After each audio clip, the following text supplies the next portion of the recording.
Muy buenas a todos, vamos a empezar por fin la clase número 9 de este curso de inversión en bolsa para los megacursos.com. Vimos en la clase anterior los tipos de órdenes y anteriormente habíamos estudiado las ondas de Elliott y los retrocesos de Fibonacci, entonces vamos a hablar hoy sobre las principales formaciones técnicas. Vamos a ver, las formaciones técnicas o formaciones chartistas, patrones de precios, lo podéis encontrar con muchos nombres.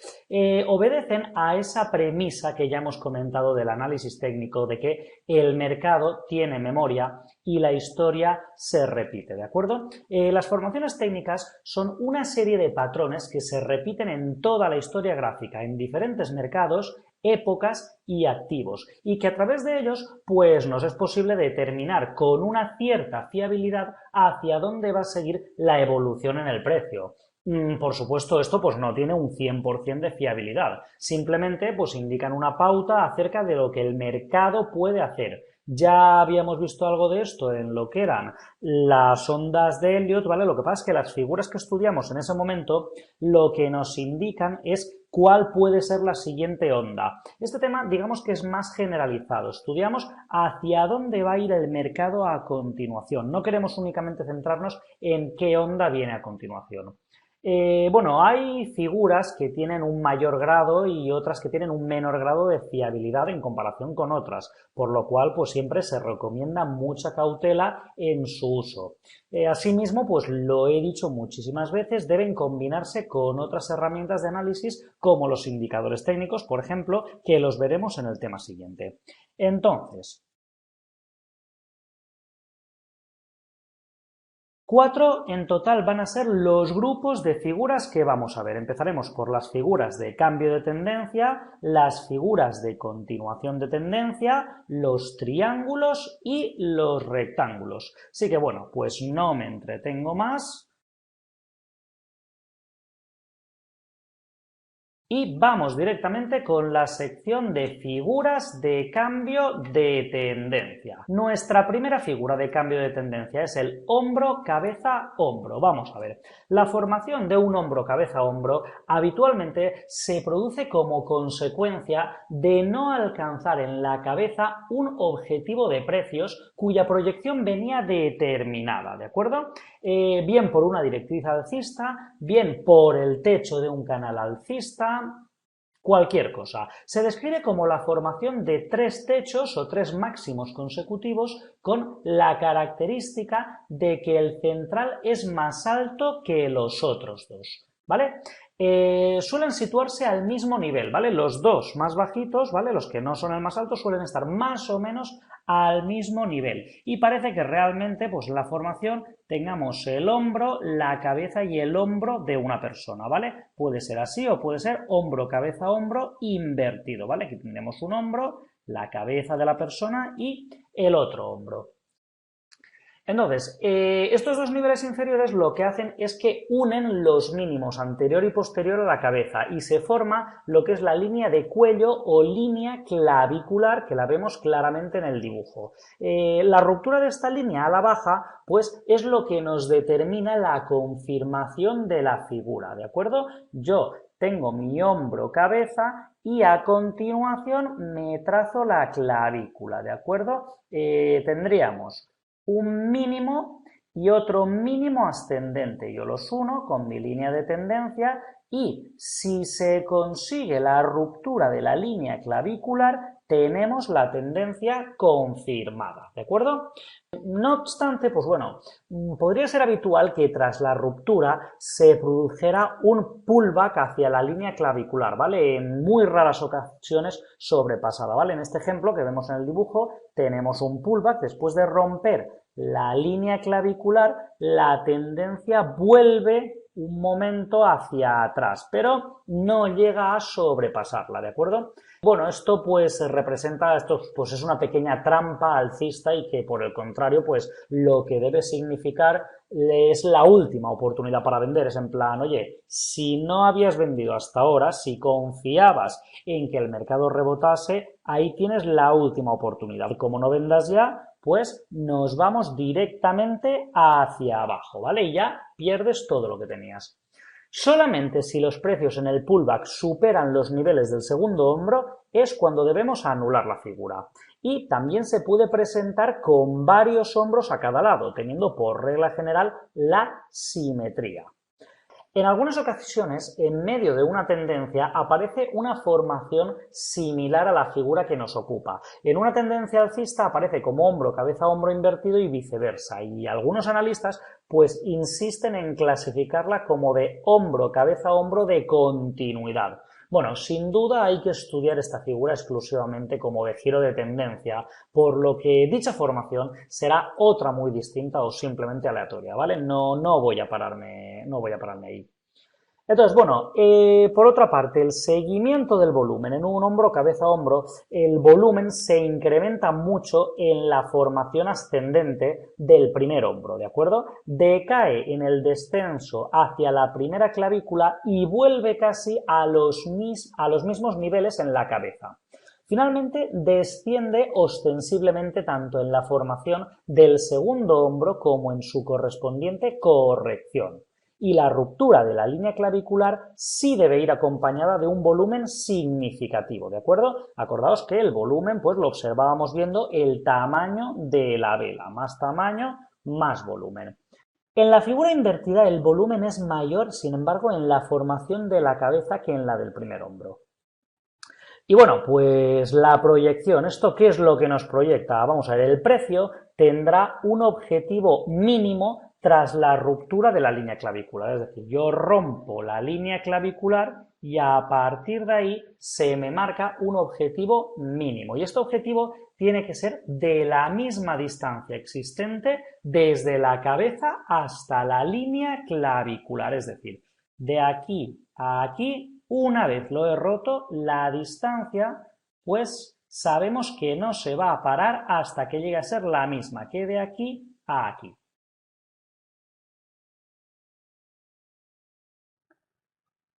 Más figuras que indiquen cambio de tendencia. Pues tenemos los techos y los suelos. Vamos a ver, estos se forman, se puede traducir como 2 o 3 contactos diferenciados seguidos de una ruptura de un nivel intermedio en la dirección opuesta, ¿de acuerdo? Es decir, yo voy en esta dirección, la cotización va hacia arriba, pero tocamos un techo en total 1, 2 y 3 veces, ¿de acuerdo? Y aquí pues se nos forma una figura lateral que viene a coincidir más o menos con la definición que dimos en su día del canal, ¿vale?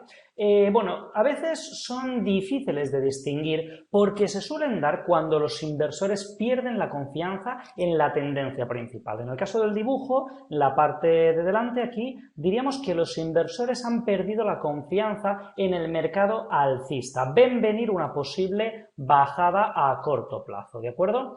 Entonces, pues esto debe representar una clara separación temporal, hasta de meses. Es normal que los dobles y triples suelos finalicen tendencias bajistas secundarias, mientras que los de techo finalizan tendencias alcistas primarias, ¿vale? Una bajista secundaria, veis que esta tendencia bajista es mucho más larga que lo que era la subida, esta es una primaria, es muy pequeñita, ¿de acuerdo? Y ahí es donde encontramos el doble suelo, ¿vale? Con la cresta del doble suelo.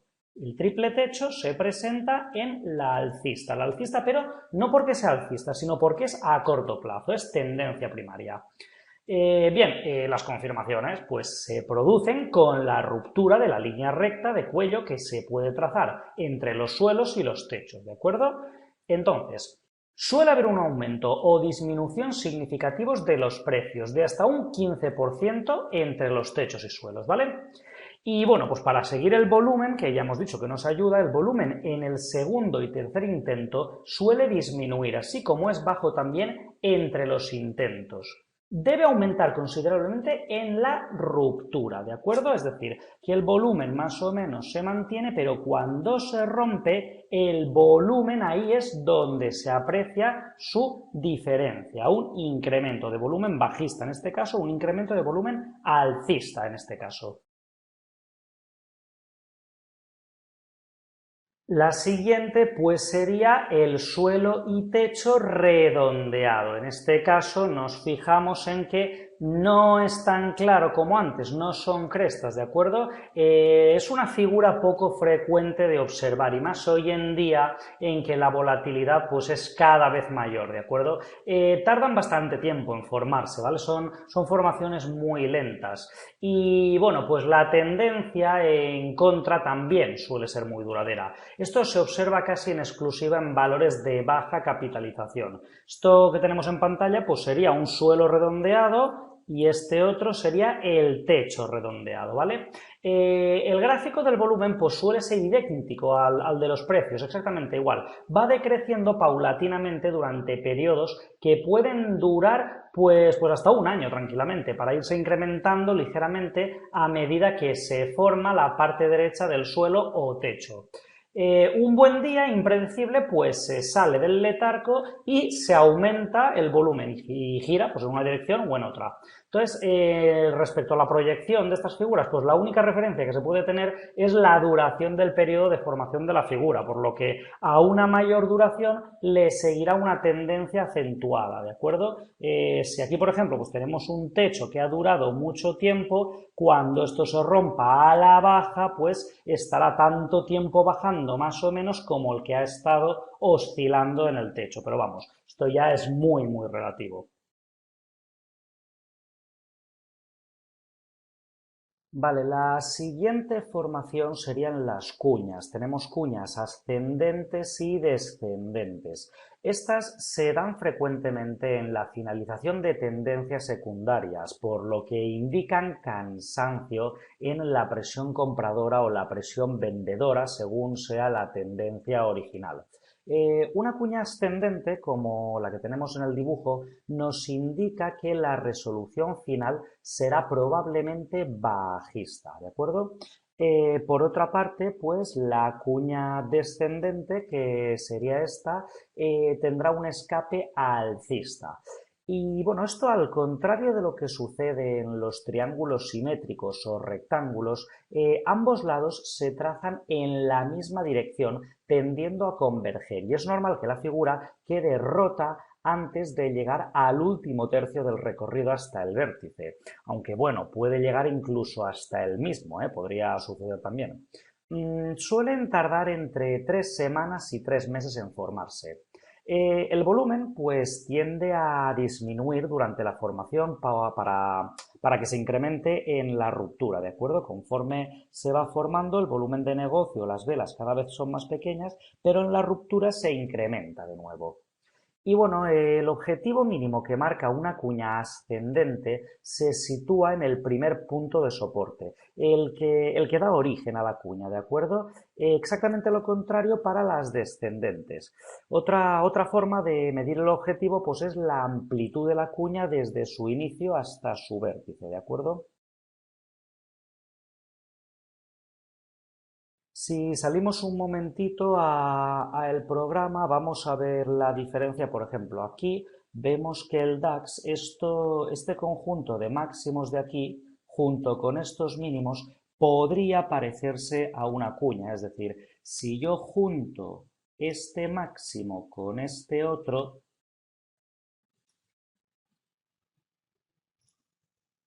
vale, prolongamos y luego juntamos este mínimo con este.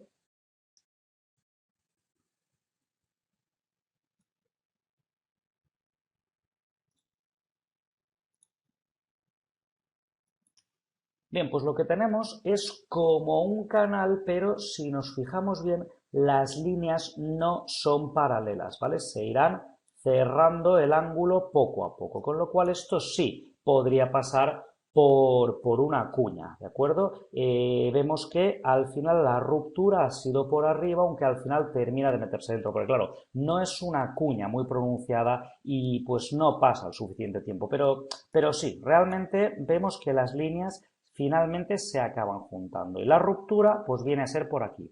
Pero este ejemplo lo mostraba precisamente para no confundir la cuña con el triángulo. En la cuña, tanto los máximos como los mínimos siguen la misma dirección. En cambio, en un triángulo, no. En el triángulo, esto de aquí sería un triángulo. Yo junto máximo con máximo, pero mis máximos son decrecientes. Cada uno está un poquito por debajo del siguiente. Y luego junto mínimo con mínimo, pero los mínimos son crecientes o ascendentes. ¿Veis? El sentido es contrario. Aquí estiramos, ¿vale? Y esto es un triángulo. En cambio, esto es una cuña. ¿De acuerdo? Es muy importante no confundirlas porque es un error bastante común confundir el triángulo con la cuña. ¿De acuerdo? En la cuña ambas franjas, aunque se terminen juntando, deben llevar la misma dirección. Y bien, precisamente, pues hablando de triángulos, viene ahora la figura de ensanchamiento o triángulo expansivo. También es otra figura que nos marca un claro cambio de tendencia próximo y bueno, pues es una formación que, aunque está considerada por algunos analistas como una figura de continuación, en la práctica casi el 90% de las ocasiones en que aparece tiene una resolución bajista, al margen de la tendencia previa, ¿de acuerdo? Es decir, aquí pues lo hemos marcado tras una tendencia alcista que nos marca el triángulo cambio de tendencia, pero podría venir exactamente igual desde arriba, ¿de acuerdo? Entonces, suele tener 3 puntos de resistencia y 2 de soporte, ¿vale? Fijaros, una resistencia, 2 resistencias, 3 resistencias. Sin embargo, solamente 1 y 2 soportes. Antes de marcar el tercer soporte se rompe y viene el cambio de tendencia. Su forma pues hace que también sean conocidas como triángulos invertidos, porque fijaos que van de la parte más estrecha a la más ancha, justo al revés que cuando lo vimos en las ondas de Elliot. Entonces, pueden presentarse también como simétricos, rectos ascendentes o descendentes. Y bueno, al contrario que en muchas otras figuras, el volumen tiende a dispersarse, haciendo pues muy difícil su detección, así como la probable proyección del precio, ¿de acuerdo? Vale, y ya por fin la última de las figuras de esta sección, que recuerdo estamos hablando de figuras que nos presagian un cambio en la tendencia, sería la vuelta en V y el islote, ¿de acuerdo? Bueno, vamos a ver, esto es una formación que también se la conoce como la no figura. ¿Por qué se la conoce así? Pues precisamente por lo difícil que es de detectar y por lo que su aprovechamiento en primera instancia es prácticamente nulo. Esto suele preceder a tendencias previas muy escarpadas, casi sin detecciones en su recorrido, y hace pensar que el mercado ha ido más lejos de lo que estaba previsto.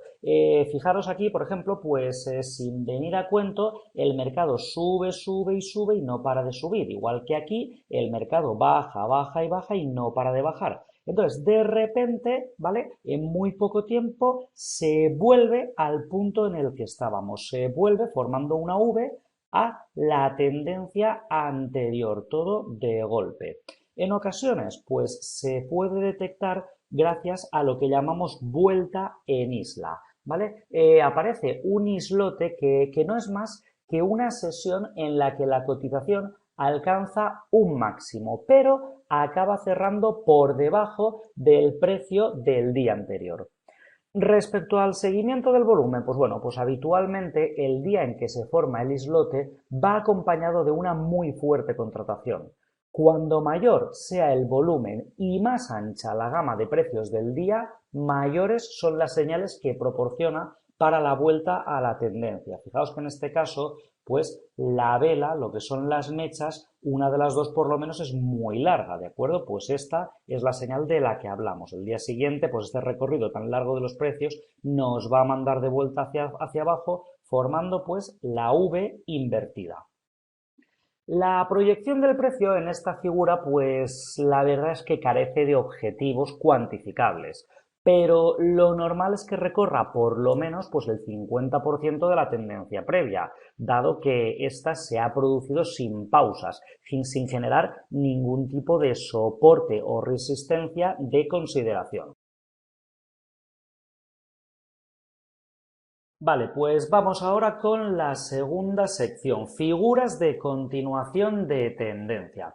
A ver, si la sección anterior lo que hacía nos enseñaba a buscar figuras o formaciones en el gráfico que nos avisaran de que las cosas iban a cambiar, de que se iban a poner diferentes de cómo estaban, esta sección es al revés. Nos muestra figuras que nos indican que las cosas van a seguir tal y como están. Y esto es muy importante porque una pregunta que siempre ronda al trader en la cabeza es si ha llegado el momento de entrar o salir. Por ejemplo, supongamos que hacemos una compra, supongamos que nos va bien y que ganamos dinero. Entonces empezamos a preguntarnos, ¿tengo que vender ya o mejor me estoy quieto e intento ganar más? ¿Vale? La avaricia va a romper el saco, hay que ser precavido, ¿qué hago? O todo lo contrario, la acción está bajando y yo estoy perdiendo. ¿Tengo que salir y dejar de perder o mejor me espero por si luego rebota y aún recupero lo que llevo perdiendo?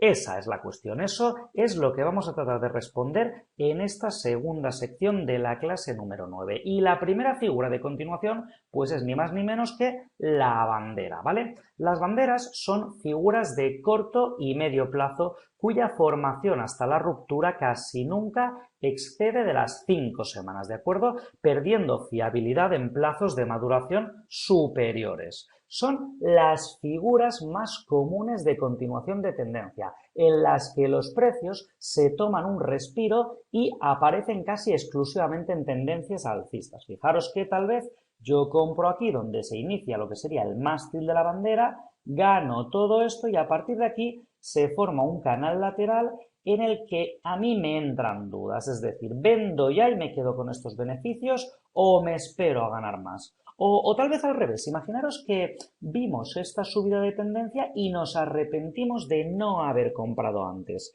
Bueno, llegamos tarde y debemos esperar a que suceda otra cosa o aún podemos sumarnos al carro. Pues la bandera nos indicaría que aún estamos a tiempo de sumarnos al carro porque va a continuar subiendo. Esto simplemente pues es un respiro, ¿vale? Un respiro en la subida. La bandera se caracteriza porque tiene envolventes paralelas, habitualmente inclinada en contra de las tendencias y suele aparecer hacia la mitad de la tendencia. Por eso se dice que las banderas ondean a media asta, ¿vale? Es una frase muy común en la jerga del trading. Lo que hace predecible el objetivo posterior es esto precisamente, el hecho de que esté a la mitad, ¿vale? Si podemos considerar la subida aquí en el mástil o incluso un poquito antes, si pudiésemos trazar aquí una línea, veríamos que la tendencia en realidad había empezado muchísimo antes. ¿Y dónde se forma la bandera? Justo a la mitad del camino, con lo cual la respuesta sería sí, aún estamos a tiempo, aún podemos ganar la mitad de la subida. O si ya habíamos entrado antes, pues no debemos vender porque aún podemos doblar beneficios. Este objetivo mínimo es la distancia total del asta una vez se produce la ruptura. Durante su formación, el volumen tiende a decrecer, es decir, la tendencia se va volviendo más y más débil, mientras que en el escape debe aumentar considerablemente, ¿de acuerdo? Aquí las velas son mucho más estrechas, mucho más pequeñas, pero aquí vuelven de nuevo a aparecer velas grandes otra vez.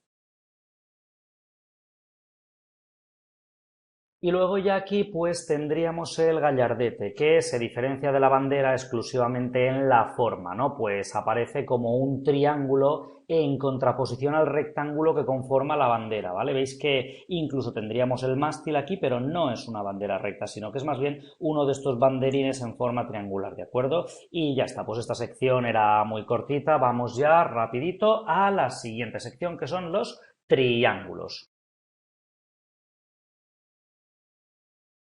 Vale, y la tercera sección de esta clase número 9, los triángulos. Ya sé que los triángulos han salido varias veces durante este curso, los hemos mencionado, y es debido a su gran importancia por la amplia información que aportan y por lo común que es verlos sobre el gráfico. Por eso tenemos que dedicar una sección únicamente a este tipo de figura y a ver los distintos tipos de triángulos que pueden salir en el gráfico y a cómo interpretarlos. Los triángulos son formaciones muy frecuentes y fáciles de encontrar cuando analizamos gráficos. Se trata de figuras que representan equilibrio temporal o consolidación del valor y no precisamente de cambio de tendencia, aunque en ocasiones pueda suponer un cambio. Se producen cuando las cotizaciones ascienden y descienden en zigzag, siendo las fluctuaciones cada vez menores. Estas fluctuaciones permiten dibujar una línea de soporte y otra de resistencia, que siempre coinciden en un punto, formando un triángulo, lo que da el nombre a la figura, como ya vimos en el tema de las ondas de Elliott. En primer lugar, su formación. A priori es imposible determinar si estamos ante una figura de vuelta o de continuación. Hasta ahora lo teníamos muy claro. Esta figura es de cambio, esta figura es de continuación. En el triángulo no es así. Solamente algunas pautas en su posterior desarrollo nos alentarán a pensar una cosa u otra. Aunque parece generalizada la idea de que los simétricos son de continuación, ¿vale? Los triángulos simétricos. Esto que tenemos delante en el gráfico pues es un triángulo simétrico. Los triángulos simétricos pues presentan una formación similar a los gallardetes, siendo la gran diferencia el tiempo que tardan en formarse y en este caso pues es más de 2 meses, ¿de acuerdo? En cambio el gallardete es mucho más rápido. De las tres clases de triángulos, el triángulo simétrico es el que más señales falsas genera, siendo determinante el volumen para procurar evitarlo. Sin embargo, el segundo tipo de triángulo es el triángulo rectángulo ascendente, ¿vale? En este caso tienen el lado superior recto y se llaman ascendentes porque su ruptura suele ser alcista. Y por último, el triángulo rectángulo descendente presenta un lado recto, que es la línea de soporte. Y su resolución suele ser bajista. Normalmente sobre el gráfico nosotros buscaríamos una línea de soporte y por otro lado trataríamos de buscar la resistencia, pero la resistencia no sale en línea recta formando un canal. Y del mismo modo que no tenemos un canal de dos líneas paralelas, sino que tenemos una recta y otra inclinada. Y de ahí aparece el triángulo descendente. Bien, todos los triángulos, para cumplir con las expectativas que les suponen, deben romper antes del último tercio hasta llegar al vértice. Su volumen tiende siempre a decrecer durante su formación para incrementarse en la ruptura, es decir, que flojea dentro del triángulo, pero cuando rompe, rompe con fuerza. A menudo el comportamiento del volumen cuando se acerca sucesivamente a las zonas de soporte o de resistencia nos da pistas sobre la posible ruptura. Y la proyección del precio, pues esto normalmente suele ser una figura muy fiable si el escape se ha producido en tiempo y forma con aumento de volumen. Así, la proyección mínima es tanta como la vertical. Una vez producida la ruptura, la boca del triángulo, es decir, la distancia entre la primera resistencia y el primer soporte. Aquí, por ejemplo, este es un triángulo descendente. Pues fijaros que esta distancia más o menos coincide con la del primer choque de soporte y resistencia. Y así tenemos lo que será la proyección del precio. Si nos decidimos a entrar aquí a la baja, por ejemplo, si estamos comprados, sabemos cuánto podemos perder. Bien, aquí es importante tener en cuenta que cuando en un gráfico de este tipo observamos una ruptura, nunca se producirá al final del triángulo, sino siempre anteriormente. Fijaros que en todos los triángulos que hemos mostrado nunca están dibujados hasta el final, ¿de acuerdo? Nunca dibujamos las líneas hasta el vértice. Entonces, bueno, en ese momento, en el momento de la ruptura, el volumen se irá formando y bajando paulatinamente hasta el momento en el que ésta se produzca. El objetivo del precio al que debería llegar el valor o producto estará representado por la altura del triángulo, esto ya lo hemos dicho, desde su base hasta su vértice superior. Y bueno, pues en este tipo de gráficos se produce mediante un patrón repetitivo de continuación de tendencia. Por tanto, si proviene de una tendencia alcista, debería romper hacia arriba. Si no sucede de esta forma, pues debemos descartarlo como medio para tomar nuestra decisión. Ahora bien, normalmente el triángulo siempre rompe cuando está a 2/3 de su formación o a lo que sería el 75% del tiempo de lo que sería su formación completa. Y llegamos ya al rectángulo. Vamos a ver, el rectángulo es un movimiento repetido de precios en un canal horizontal y que representa un muy fuerte equilibrio entre demanda y oferta.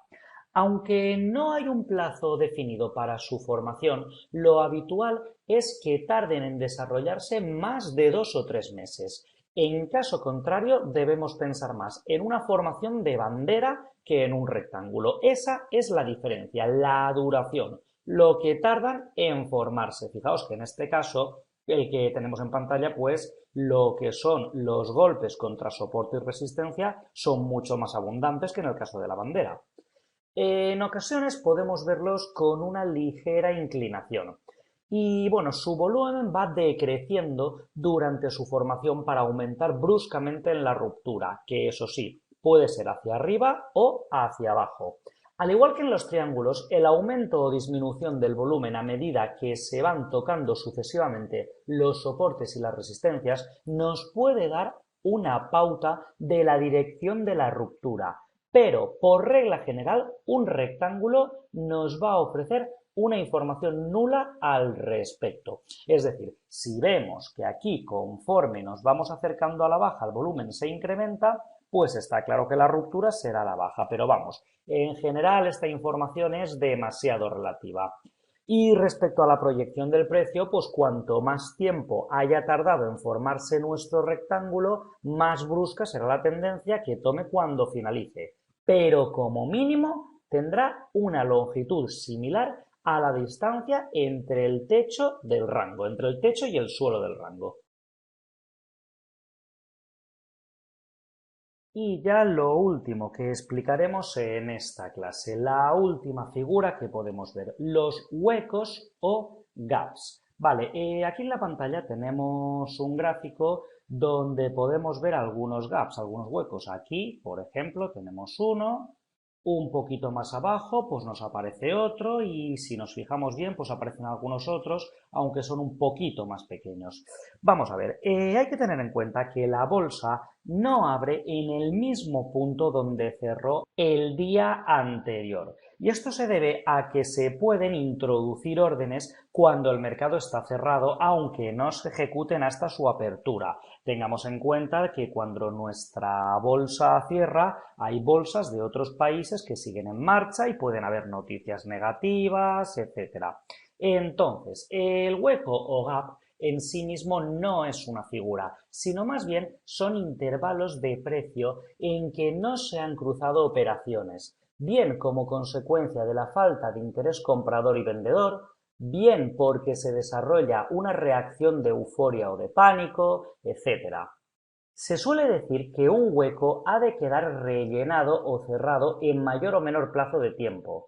En realidad no tiene por qué ser así. De hecho, el único hueco que siempre se cierra es el de agotamiento. Ahora enseguida explicaremos lo que es.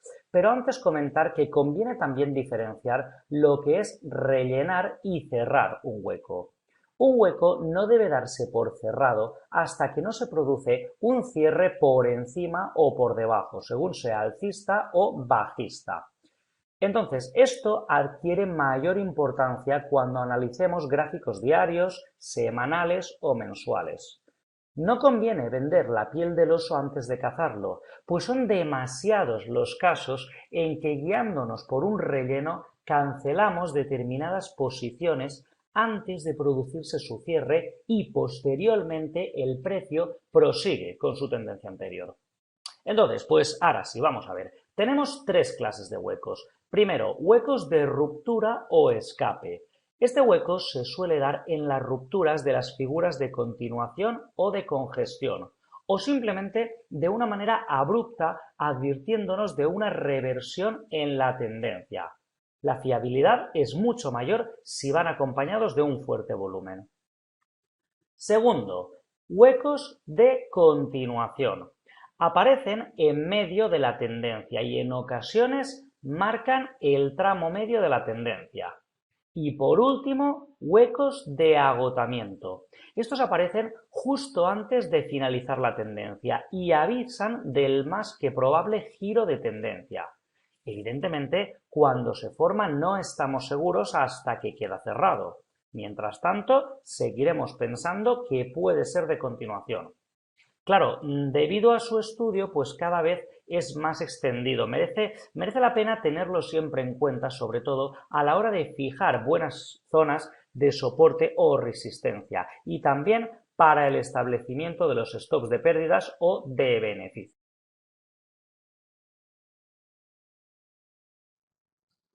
Bien, ya para ir hacia el final tenemos otra herramienta que la he dejado para cuando acabásemos esta clase porque bueno, es un poquito menos conocida y también menos utilizada, más que nada porque lo que ya hemos explicado en referencia a las figuras y las formaciones, los retrocesos de Fibonacci, pues digamos que ya cubren lo que da esta herramienta. Esto simplemente pues sería pues un pequeño complemento. Estoy hablando de la herramienta del señor William Delbert Gann y su teoría de los cuadrados.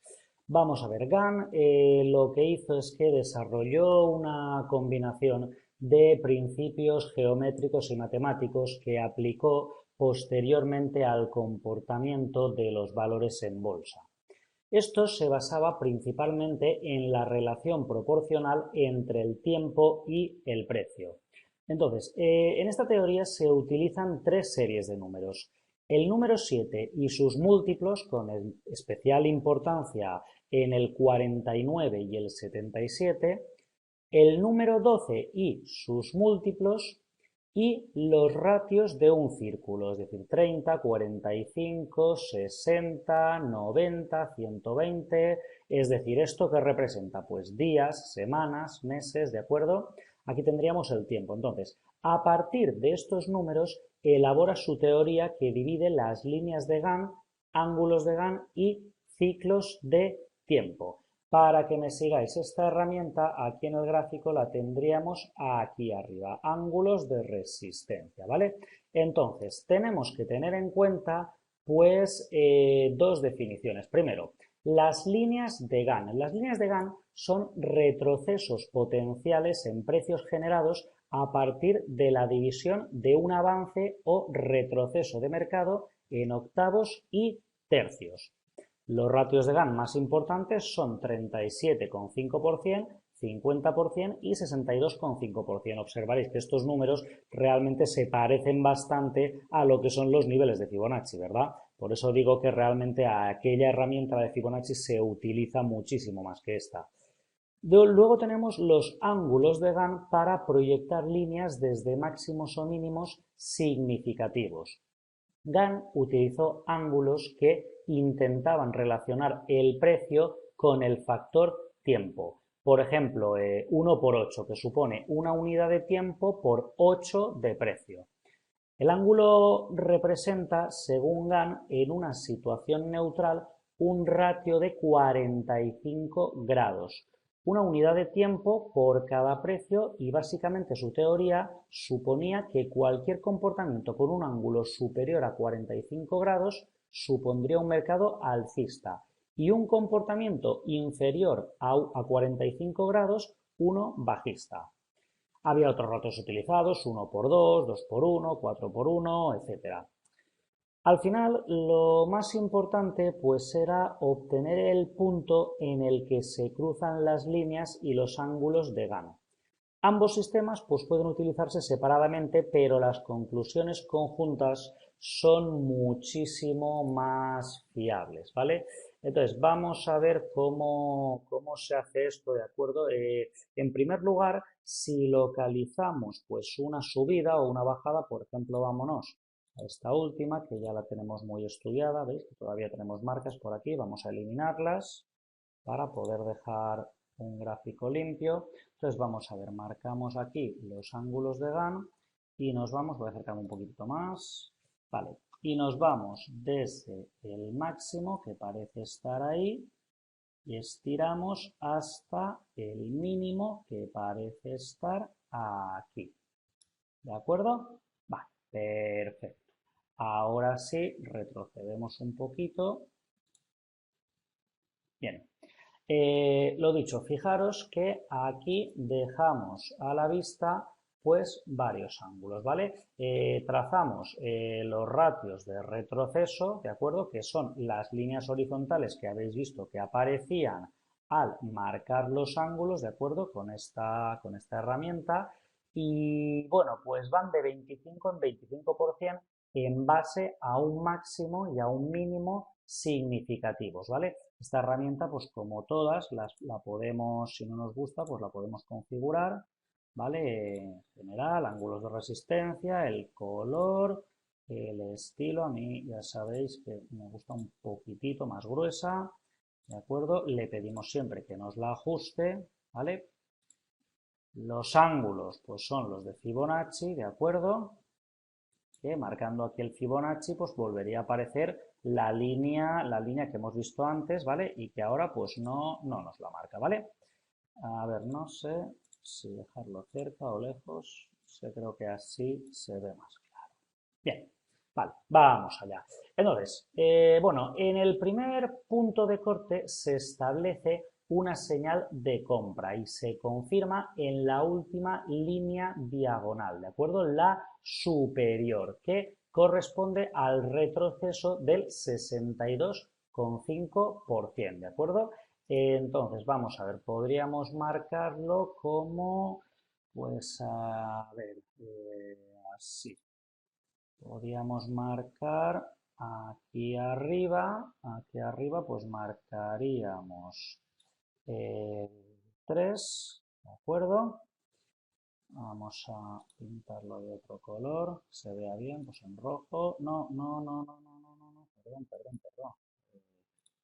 Vale, yo me refería solamente a el 3. Pues no me deja, no pasa. ¿Lo ve? Pues sí que me lo ha pintado. Luego, en la siguiente, aquí colocaríamos, pues, el 2. A ver si me deja también. Aquí podríamos modificar un poquito el texto, pero da igual. Y aquí colocaríamos, pues, el 1.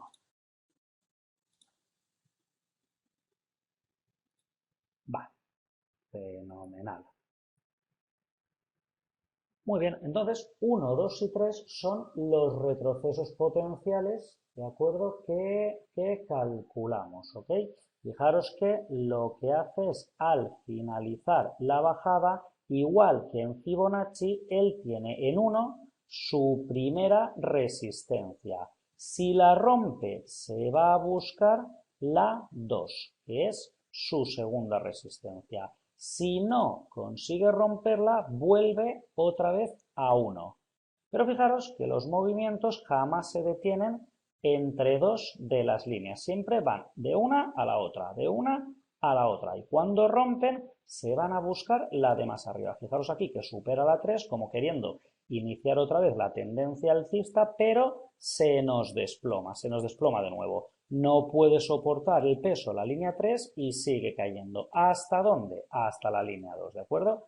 Entonces veis que, al igual que pasaba con Fibonacci, las líneas de Gann están muy cercanas a los puntos de rebote o de recuperación, ¿de acuerdo?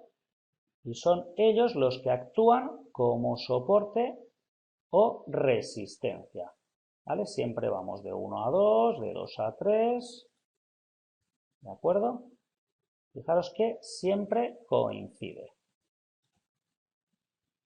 ¿de acuerdo? Lo vemos, a ver, en otro ejemplo.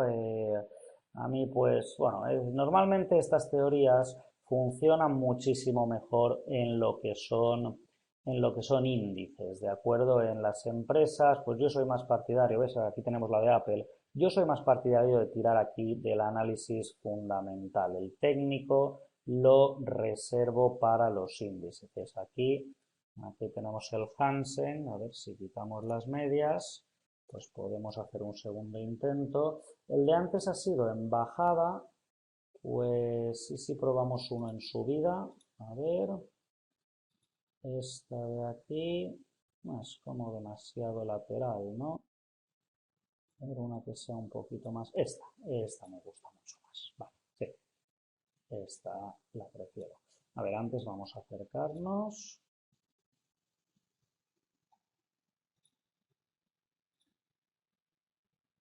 Aquí está. Cuando mejor la veamos. Vale, este es el punto perfecto. Vale, pues vamos desde el mínimo hasta el máximo. Veis que aquí, antes de que suelte, él me va marcando lo que sería equivalente a los niveles de Fibonacci, pero en el momento que suelto, desaparecen. ¿Vale? Entonces, él empieza la subida, ¿de acuerdo? Aquí no se ve muy claro porque es una zona de indecisión, pero aquí ya sí. Consigue romper, vuelve, rompe y se pasea por la línea, ¿de acuerdo? Consigue romperla, baja y aquí, ¿veis? Conforme avanzamos ya la cosa se ve un poquitito más clara. Pero lo hemos estudiado en la subida, ¿de acuerdo? Entonces, lo que queremos analizar es la corrección, ¿vale? Si yo marco de mínimo a máximo es para analizar la corrección. Entonces, aquí se inicia la corrección. ¿Qué casualidad se inicia? Bueno, casualidad, porque lo hemos marcado de aquí a aquí, pero fijaros que es justo en este punto. Y ahora él corrige y esta línea diagonal me actúa de soporte. Soporte que dado el momento se rompe. Muy bien, pues si yo me encuentro aquí, en este momento del tiempo, si yo me encuentro aquí, me pregunto, ¿qué hago con mi dinero? Pues bueno, si estoy metido sería un buen momento para vender porque sé que como mínimo se va a ir hasta ahí. O también puedo aprovechar y ponerme corto, es decir, apostar a la baja, porque sé que este recorrido lo tengo asegurado. Pueden pasar dos cosas, que suceda este recorrido o que suceda más aún. Vale, esperamos, esperamos, esperamos, la línea no la puede soportar y baja. Ya aquí lo mismo, no puede soportarlo y se viene a la baja. Y otra vez, ¿qué pasará a partir de aquí? Si no consigue rebotar, como mínimo hasta aquí. Exactamente igual, no lo consigue, pam, pam, pam, pam, pam, y la rompe otra vez igual. Si consigue rebotar, rebota hasta ahí. Si no lo consigue, de ahí para abajo. ¿De acuerdo? No hago nada mientras esto esté dando bandazos. Aquí empieza el rebote y ¡pam! Choca contra la línea. ¿De acuerdo? Yo aquí me puedo poner alcista, pero sé que cuando llegue ahí, cuidado, porque en caso de que no lo consiga, se iría para abajo. Efectivamente, no lo consigue, de hecho lo intenta dos veces y vuelve a bajar. Dicen que a la tercera va la vencida y al tercer intento sí que lo consigue. Lo mismo, sé que tengo subida más o menos hasta aquí, que quiero entrar, entro, ¿de acuerdo? Pero al ver que se acerca y no, pues si me quiero arriesgar, aguanto un poquito a ver si consigue romperla. Que no, y como es lo que te tocaba haber hecho en este caso, vendo aquí porque ya sé que va a rebotar hacia abajo y como mínimo se va hasta ahí y que no sea más. ¿De acuerdo? Entonces, fijaros que todos los rebotes se van produciendo alrededor de los ángulos de GAN. ¿Veis? Aquí vuelve a chocar otra vez y ¡pam! Para abajo. Vuelve a chocar otra vez y para abajo, ¿de acuerdo? Es esta la que le actúa de pared. No consigue romperla ni a tiros. Aquí lo vuelve a intentar, se pasa un poquito, pero para abajo otra vez. A ver si no, ¿veis? No consigue sobrepasarla, ¿de acuerdo? Ese es su nivel. Pero fijaros que si yo, por ejemplo, cuando empieza este rebote me da por entrar, ya tengo mucho más recorrido hasta la línea, porque la línea es inclinada, cada vez tengo más ángulo. Entonces, entrando aquí, ya sé que aunque choque ahí, todo este recorrido es ganancia. De hecho, para ser exactos, hemos quedado que entramos que aquí, cuando ya vemos la subida, ¿no? Vale, pues si entramos justo aquí, yo me vengo hasta aquí y mi beneficio hasta el momento que empieza a bajar, pongamos que yo me salgo aquí al ver esta vela chiquitita, pues es un 7%, que está muy bien, ¿de acuerdo? Lo mismo, no lo consigo, el problema es que mientras no lo consiga siempre hay peligro de que se vaya para abajo, pero bueno, todo depende del punto en el que haya empezado yo mi estudio. Y fijaros la de veces que ha chocado la cotización contra esta línea, ¿eh? Fijaros la de veces que se ha golpeado ahí sin poder romperla. Claro, cuando ya por fin la rompe, pues la rompe con ganas. Ya supera la primera, supera la segunda, casi supera la tercera y ya lo mismo, empieza otra vez el paseo de antes, pero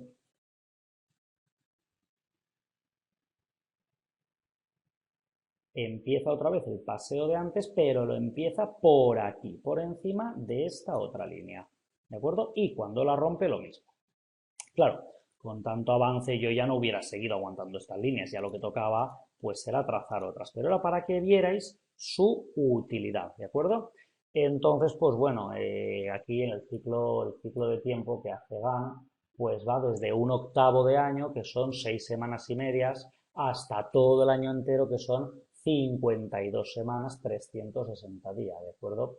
Las divisiones de 90, pues para gráficos diarios, pues van muy bien. Las divisiones más importantes son 30, 45, 60 y 90. El punto de partida, pues está, como ya digo, en un máximo o un mínimo significativo desde donde habrá que contar los días correspondientes para establecer otro punto significativo de tendencia contraria. Y el cómputo, pues, es de días naturales, no de días hábiles. Es la característica que tiene esta herramienta, ¿de acuerdo? Bueno, pues ya tenemos una más que son los ciclos, o sea, los ángulos de GAN, aquí arriba, ¿vale? Ángulos de resistencia. Aquí tampoco ponía Fibonacci, ponía retrocesos, ¿vale? Muy bien.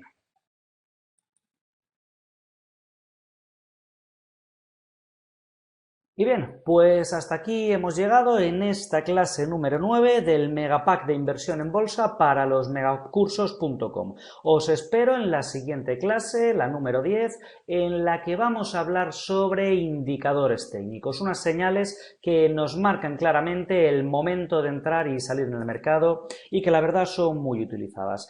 Estos indicadores además son una excelente forma de mantener la disciplina, la prudencia y la paciencia, ¿de acuerdo? Tenga en cuenta que si nos permitimos ser indisciplinados en las pequeñas cosas, pues probablemente acabaremos siendo indisciplinados también en las grandes. Yo he descubierto que muchas personas hacen excepciones en su estrategia inversora cuando realizan pequeñas inversiones y que este comportamiento conduce al desmantelamiento de la visión disciplinada.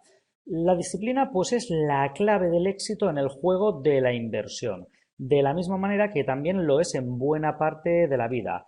Yo creo hasta tal punto en ese enfoque disciplinario que bueno, pues he rechazado muchísimas estrategias que prometían hacerme millonario en 2 días, pues porque no las tenía todas conmigo.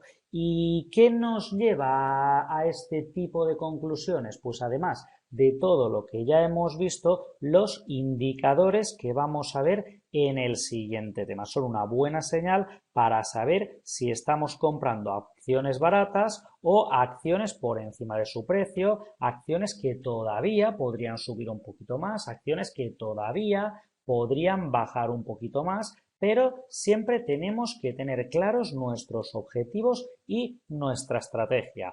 Una recomendación, pues no hay nada como poner las cosas por escrito para obligarnos a pensar y a ordenar nuestros pensamientos. Si no podemos poner por escrito un asunto, pues es que no podemos pensar realmente sobre él, ¿de acuerdo?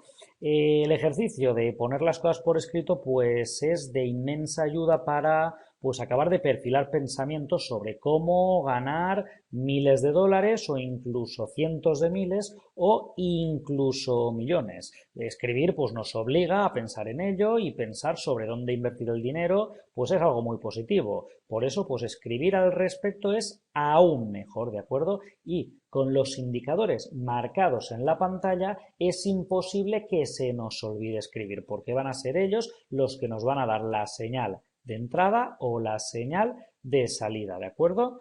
Entonces, pues bueno, todo esto lo vamos a ver dentro de muy poquito. Hasta entonces, pues nada, buen día, buen negocio y buen trading a todos.